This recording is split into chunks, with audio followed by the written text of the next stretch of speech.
Matt Kloskowski. If you ever have a photo that's just got too much brightness to it, everything looks okay, but it's just too bright overall, one of the ways you can fix it is go to the image menu, down to adjustments, then go down to shadow highlight. All right. Now, normally we use shadow highlight for the shadows to bring back detail in the shadows. All right, so we're recovering details in the shadows, but you can also just drag that amount slider down to 0 because we're not really concerned about the shadows here.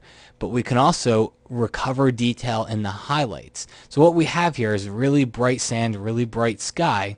I'm going to take this amount setting and start to crank it up.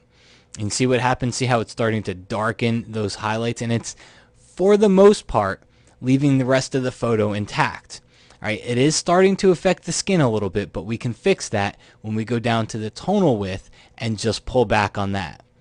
Okay, and now what we're doing is we're starting to still give ourselves the ability to darken some of these really bright areas like the sand and the sky, but we're bringing down the tonal width to keep all the skin intact. And when you toggle before and after, you'll see that's before, that's after, before and after. So a really big change for a very small adjustment. Okay, there's a big difference there, but all we did was just come in here and just take this highlight slider and recover some of the detail in the highlights, and then experiment with your tonal width.